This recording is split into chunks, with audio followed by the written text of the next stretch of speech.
तो अभी हम देखेंगे कि मिक्स्ड सेल रेफरेंस क्या होता है।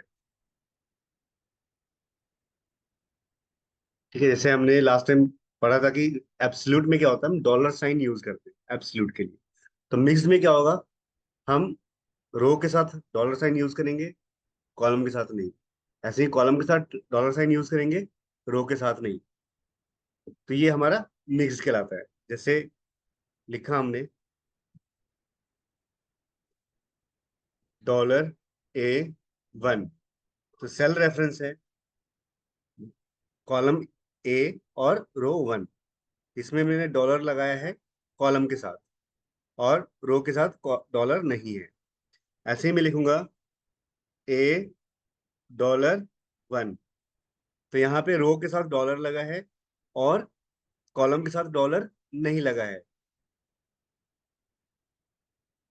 तो जब इस तरीके से सेल रेफरेंस यूज करते हैं तो इसको बोलते हैं हम मिक्स्ड सेल रेफरेंस। अब हुआ क्या, जैसे मैंने लिखा यहाँ पे $A1, इसका मतलब है कि इस सेल रेफरेंस में जो कॉलम है वो फिक्स्ड हो गया है, और जो रो है वो वेरिएबल है, यानी कि रो रिलेटिव है। ठीक है, फिर से एक बार, जब हम कॉलम के साथ डॉलर लगाएंगे तो इस एग्जांपल में क्या है कि $A1 में तो जो कॉलम है ए वो फिक्स्ड है, और जो रो है 1 वो रिलेटिव है, यानी कि वेरिएबल है, चेंज होता रहेगा। एग्जाम्पल के लिए देखिए,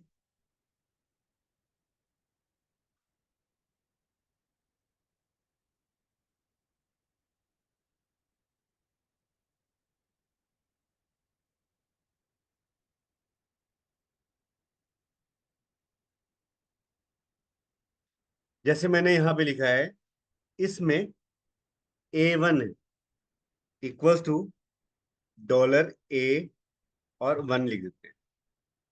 ठीक है, तो अब देखिए,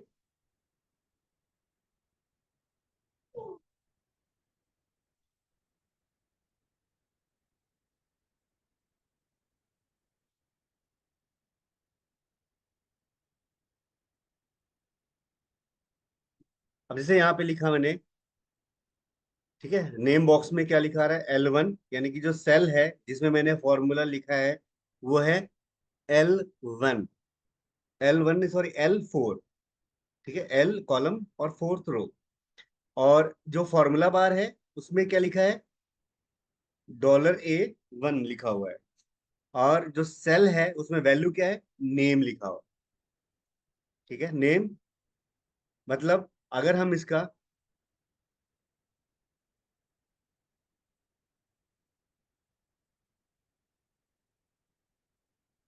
ठीक है, डिपेंड प्रेसिडेंस निकालेंगे तो ये आ गया। ठीक है, यानी कि ये जो सेल है वो रेफर किसको कर रहा है जी, इस वाले A1 को। ठीक है, A1 को रेफर कर रहा है। अब हम फॉर्मूला कॉपी करते हैं नीचे। ठीक है, यानी कि कॉलम में हम वर्टिकली फॉर्मूला कॉपी करते हैं। ठीक है, वर्टिकली फॉर्मूला कॉपी करते हैं, कर दिया फॉर्मूला कॉपी। तो अपने आप क्या आ गया यहाँ पे, अब देखिए,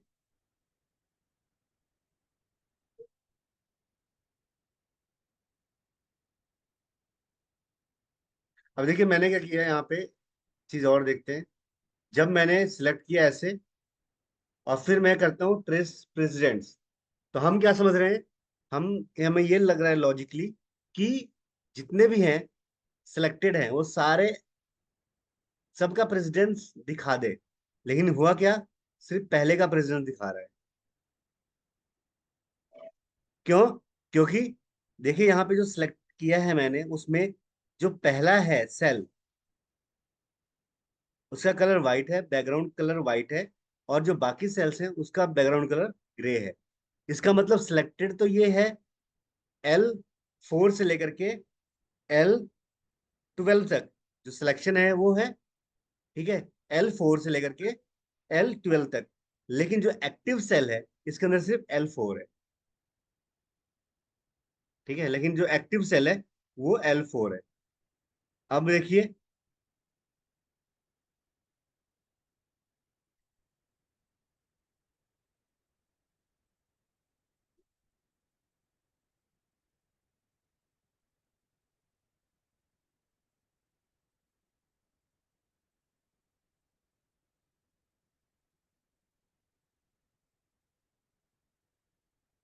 ठीक है, अब एंटर किया हमने। अब एक्टिव सेल कौन सा हो गया आपका? L5 हो गया है एक्टिव सेल। देख रहे हैं नेम बॉक्स में, सिलेक्टेड तो मेरा L4 से लेकर के L12 तक है, लेकिन नेम बॉक्स में सिर्फ नाम किसका आ रहा है? एक सेल का, वो भी L5। अब L6। ठीक है, एंटर से हम नीचे जा रहे हैं और शिफ्ट एंटर से ऊपर जा रहे हैं। ठीक है, एंटर से नीचे, सिलेक्शन के अंदर जो एक्टिव सेल्स के ऊपर जाने के लिए एंटर। ठीक है, नीचे जा रहे हैं और शिफ्ट एंटर से ऊपर जा रहे हैं, प्रीवियस सेल पे जा रहे हैं। अब देखिए, अगर हम यहां करेंगे ट्रेस प्रेसिडेंट्स, तो किसका प्रेसिडेंट दिखाएगा? जो प्रेसिडेंट्स दिखाएगा वो दिखाएगा L6 का। चेक करते हैं, दिखा दिया। और जो L6 है, रेफरेंस किसका है जी? L6 में रेफरेंस किसका है? देखिए, पहले में रेफरेंस था L4, L4 सॉरी, A1, फिर A2 हो गया, A3 हो गया, A4 हो गया, A5 हो गया, A6, A7, A8, A9।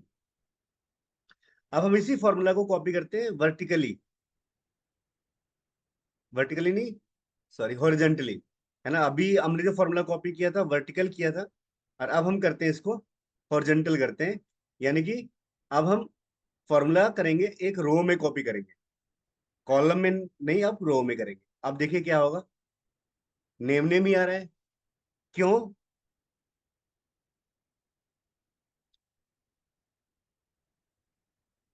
देखिए यहाँ पे क्या है, $A1।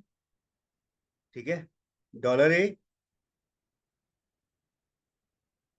सिंपल सी बात है। अब देखिए कैसे, अब यहाँ पे ध्यान से समझने वाली बात है। जैसे मैंने लिखा है यहाँ $A, यानी कि जो कॉलम है वो फिक्स्ड हो गया है। जब मैं, अब इसको मैं ऐसे लिखता हूं, मैं सिंपली, यहाँ देखिए, ध्यान से देखिए। अब मैं यहाँ पे रिलेटिव यूज कर रहा हूँ, A1। ठीक है, देखिए ध्यान से। अब मैं नीचे, यानी कि जो फॉर्मूला है वर्टिकल, यानी कि कॉलम में कॉपी कर रहा हूं, तो देखिए क्या आया। देखिए, इसका रिजल्ट और इसका रिजल्ट सेम है, क्योंकि जब हम कॉलम में, जब भी हम नीचे तक फॉर्मूला ले जाएंगे, कभी भी एक कॉलम चेंज नहीं होगा। ध्यान से देखिए, आप इसको, इसको, ये जो सेल रेफरेंस है वो यहाँ पे है। ठीक है, ये सेल रेफरेंस यहाँ पे है। जब इसको आप नीचे कॉपी करते जाएंगे, तो कभी भी ऐसा नहीं होगा कि जब ये सेल एक कॉलम को रेफर कर रहा है तो नीचे जाते जाते बी कॉलम हो जाए। नहीं होगा ना, क्योंकि कॉलम हमेशा एक ही है। देख रहे हैं, ये देखिए, एक कॉलम ही रहेगा, कॉलम कभी बदल रहा है। इसको यूं समझ ले कि हम अगर एल कॉलम में है अभी, एल कॉलम में कहीं भी नीचे तक ले जाएं, तो कभी भी कॉलम चेंज नहीं हो सकता, वो हमेशा एल ही रहेगा। तो एल कॉलम में जो रेफरेंस है कॉलम ए का, अगर हम उसको कॉपी करते जाएंगे नीचे तक, तो कॉलम हमेशा ए ही रहने वाला है। सेम केस में, सेम है केस रो के लिए भी। अब देखिए यहाँ पे, अब यहाँ पे देखिए परिवर्तन, चेंज देखिए क्या है। देख रहे हैं, देखिए ध्यान से, देख रहे हैं।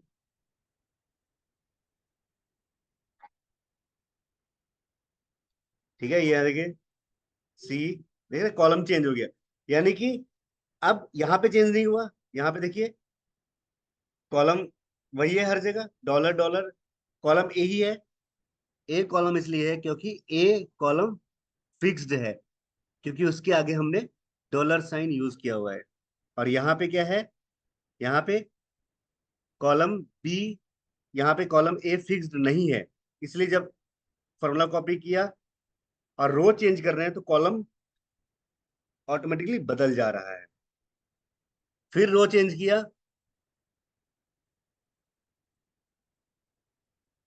है ना, रो में कॉलम चेंज किया तो कॉलम बदल गया, रो में कॉलम चेंज किया कॉलम बदल गया। ठीक है, और कॉलम में रो चेंज कर रहे हैं तो रो बदल रहा है। ठीक है, तो रिलेटिव वे क्या था कि अगर हम कॉलम में फॉर्मूला कर रहे हैं, कॉलम में तो रो बदलता रहता है, और जब हम रो में कर रहे हैं फॉर्मूला कॉपी तो कॉलम बदलता रहता है।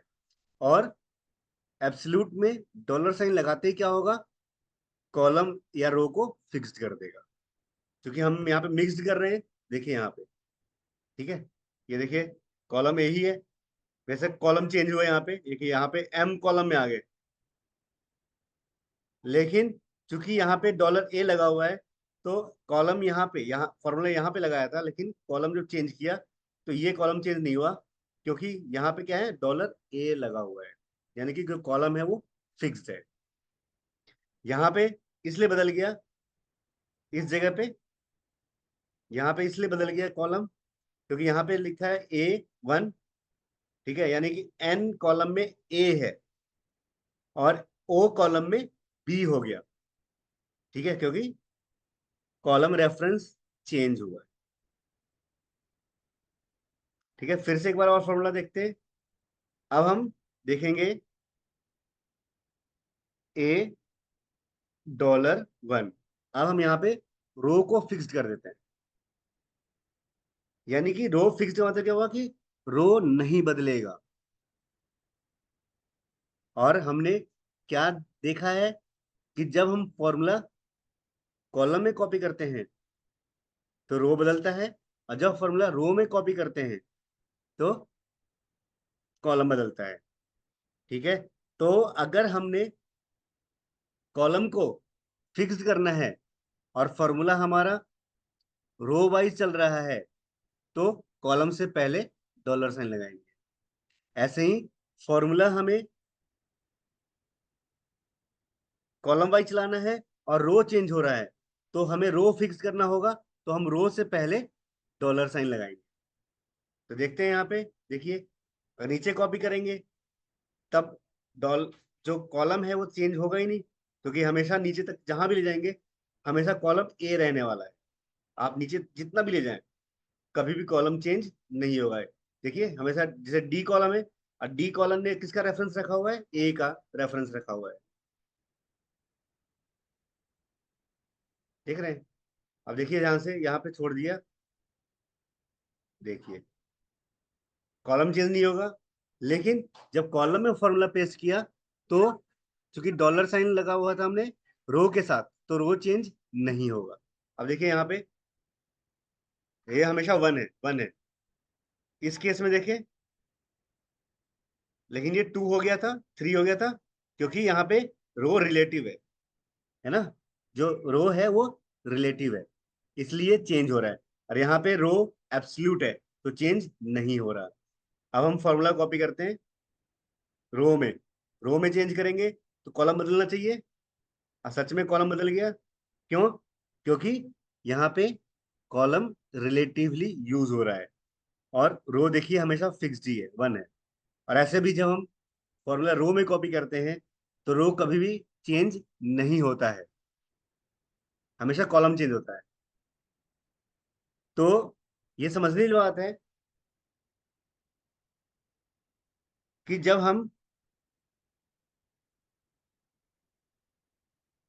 हम डॉलर ए और $1 यानी कि एब्सोल्यूट रेफरेंस यूज कर रहे हैं,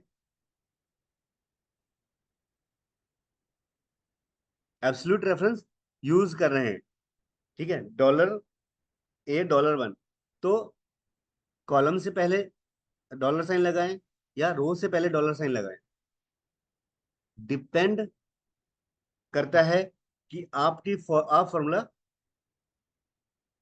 कॉलम में चाहते हैं कॉपी करना या रो में चाहते हैं। अगर आप रो में कॉपी कर रहे हैं, है ना, या कॉलम में कॉपी कर रहे हैं, तो उस केस में, है ना, तो उस केस में आपको यहां पे देखना है कि आपका जो रो है या कॉलम है वो किस तरीके से चेंज होना चाहिए। अगर आप का फॉर्मूला स्ट्रेट कॉलम वाइज चल रहा है, तो अगर कॉलम में एब्सोल्यूट नहीं लगाया है तब भी कोई फर्क नहीं पड़ेगा, रो में एब्सोल्यूट लगाना जरूरी है। ऐसे ही आपका फॉर्मूला रो वाइज चल रहा है, खाली एक ही रो में चलते जा रहा है और उसमें मल्टीपल रो इन्वॉल्व नहीं है, एक रो में चलते जा रहा है, तो उस केस में कॉलम का एब्सोल्यूट होना जरूरी है, रो का एब्सोल्यूट होना जरूरी नहीं है। तो इस तरीके से हम सोचते हैं कि सेल रेफरेंस मिक्स्ड कब रखना है।